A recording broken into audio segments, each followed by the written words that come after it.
Perkenalkan, nama saya Yudi Bayu Kurniawan, NIM 2272299 dari kelas C, program S1 Pariwisata. Di sini saya akan mempresentasikan Human Resource Management. Baik, yang pertama, mewawancari kandidat. Mewawancari kandidat yang pertama, menyebutkan dan memberi contoh jenis-jenis utama wawancari seleksi. Yang kedua, menyebutkan dan menjelaskan kesalahan-kesalahan utama yang dapat mengurangi kegunaan wawancara. Yang ketiga, mendefinisikan wawancara situasional terstruktur dan memberikan contoh pertanyaan situasional, pertanyaan keperilakuan, dan pertanyaan latar belakang yang memberikan struktur. Yang keempat, menjelaskan poin-poin utama yang harus diketahui mengenai pengembangan dan perpanjangan penawaran pekerjaan aktual. Baik, di sini jenis-jenis dasar wawancara. 1. Wawancara tidak terstruktur. Wawancara bergaya percakapan yang tidak terstruktur, yang mana pewawancara mengejar poin-poin yang ingin diketahui seiring poin-poin tersebut muncul sebagai respon terhadap pertanyaan. Yang kedua, wawancara terstruktur. Wawancara yang mengikuti suatu set pertanyaan berurutan. Yang ketiga, wawancara situasional, serangkaian pertanyaan terkait pekerjaan yang berfokus pada bagaimana kandidat akan berperilaku dalam situasi tertentu. Yang keempat, wawancara keperilakuan, serangkaian pertanyaan terkait pekerjaan yang berfokus pada bagaimana kandidat bereaksi terhadap situasi aktual di masa lalu.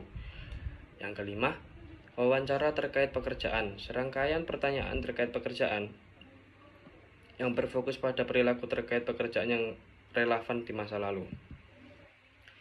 Baik, jenis-jenis dasar wawancara. Kemudian yang keenam, wawancara stres. Wawancara yang mana pelamar dibuat tidak nyaman dengan serangkaian pertanyaan yang acap kali kasar. Ketika teknik ini membantu mengidentifikasi pelamar untuk hipersensitif dan mereka yang mempunyai toleransi stres rendah atau tinggi. Yang ketujuh, wawancara berurutan tidak terstruktur. Setiap pewawancara umumnya hanya mengajukan pertanyaan yang terlintas atau membentuk opini independen setelah mengajukan pertanyaan yang berbeda.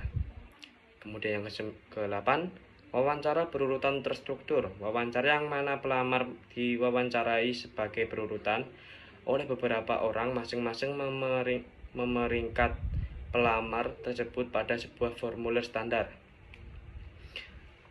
Kemudian yang ke-9, wawancara panel. Wawancara yang mana sekelompok pewawancara atau tim menanyai pelamar. Kemudian yang terakhir, ke-10, wawancara telepon dan wawancara terkomparasi.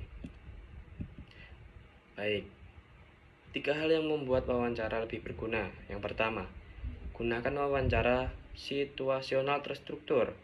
Yang kedua, ketahui apa yang akan ditanyakan. Kemudian yang ketiga, berhati-hati agar tidak melakukan kesalahan wawancara.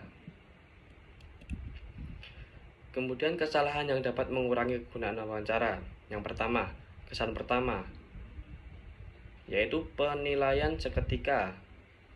Yang kedua, sering dilakukan oleh pewawancara dalam melakukan kesimpulan ketika beberapa menit wawancara atau bahkan belum mulai melakukan wawancara.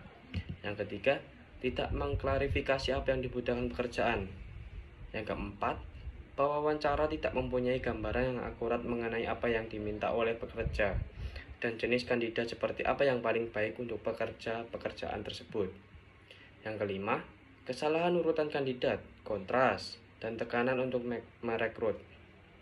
Yang keenam, kesalahan penilaian pada pihak pewawancara karena wawancarai satu yang atau lebih kandidat yang sangat baik dan sangat buruk tepat sebelum wawancara tersebut.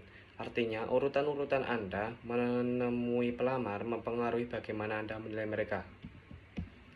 Kemudian, perilaku nonverbal dan manajemen impresi.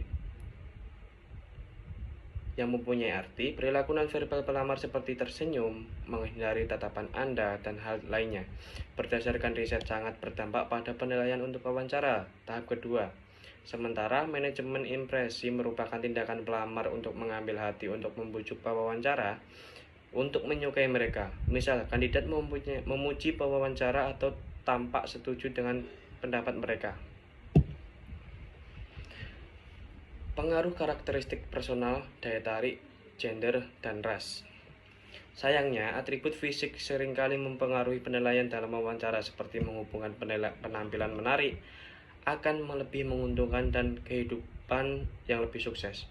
Reaksi pada kaum minoritas acap kali mendapatkan penilaian yang negatif. Selanjutnya, merancang wawancara situasional terstruktur. Yang pertama, menganalisis pekerjaan. Yang kedua, memeringkat tugas-tugas utama pekerjaan. Yang ketiga, buatlah pertanyaan wawancara. Yang keempat, buatlah jawaban back smart. Yang kelima, tunjukkan panel wawancara dan lakukan wawancara. Kemudian, melakukan wawancara yang efektif. Yang pertama, pastikan Anda mengetahui pekerjaan tersebut.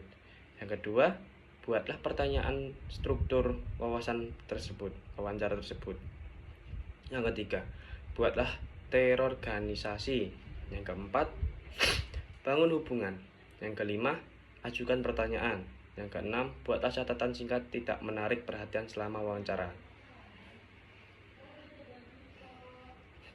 Yang ketujuh, tutup wawancara. Yang kedelapan, tinjau wawancara tersebut. Yang selanjutnya, mengembangkan dan memberikan penawaran pekerjaan. Yang pertama, negosiasi. Negosiasi ini yang pertama, tingkat bayaran. Yang kedua, tunjangan. Yang ketiga, tugas pekerjaan aktual. Kemudian yang kedua, surat kontrak kerja. Baik, itu tadi yang bab 7, sekarang masuk ke bab 8, penilaian dan pengembangan karyawan. Yang pertama, menjelaskan tujuan dan proses orientasi karyawan. 2. Menyebutkan dan menjelaskan langkah-langkah dalam proses pelatihan. Yang ketiga, menjelaskan cara menggunakan 5 teknik pelatihan. Yang keempat, menyebutkan dan membahas 4 metode pengembangan manajemen. Yang pertama, orientasi. Employee orientasi memberikan karyawan baru informasi latar belakang mendasar mengenai perusahaan tersebut, sehingga karyawan tersebut dapat menjalankan fungsinya. Yang kedua, SDM mendesain supervisor yang melakukan orientasi tersebut. Tujuan orientasi yang pertama, membuat karyawan tersebut merasa diterima dan merasa seperti rumah sendiri dan sebagian dari tim. Yang kedua, memastikan karyawan baru tersebut mendapatkan informasi dasar yang berfungsi secara efektif seperti akses surel, kebijakan dan tunjangan personel, serta ekspektasi dalam hal perilaku kerja. Yang ketiga, membantu karyawan baru memahami organisasi tersebut dalam pengertian luas. Di sini termasuk masa lalu, kini, kultur, serta strategi dan visi masa depan. Kemudian yang terakhir, mulai mensosialisasikan orang tersebut ke dalam kultur perusahaan dan cara mereka bekerja.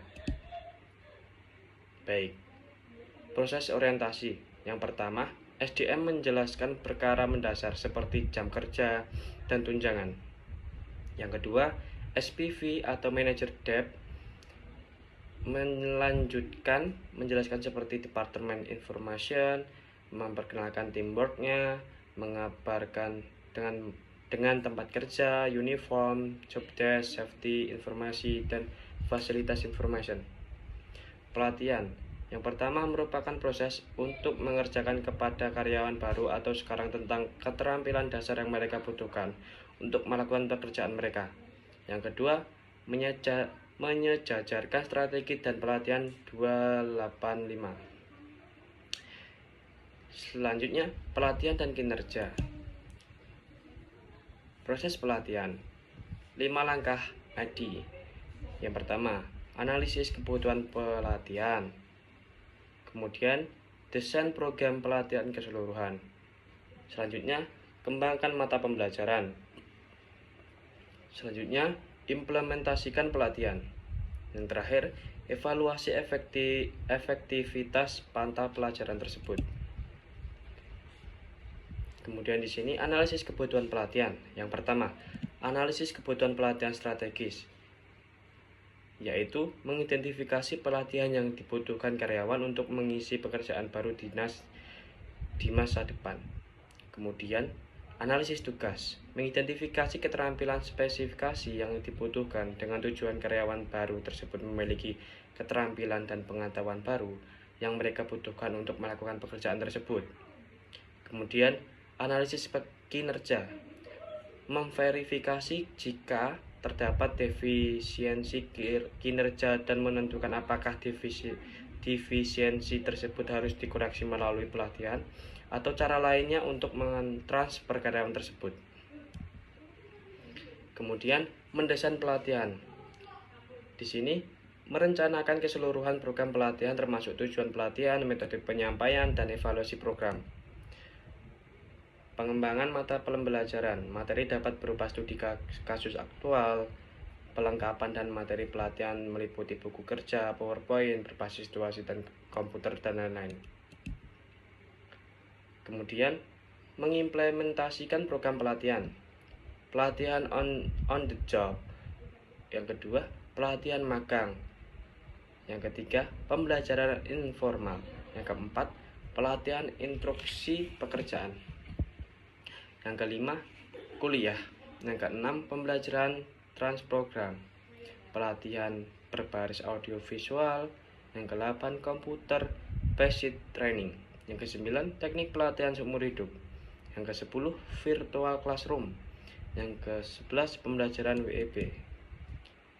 Kemudian pengembangan manajemen. Segala urusan untuk meningkatkan kinerja manajerial dengan memberikan pengetahuan, mengubah sikap, atau meningkatkan keterampilan.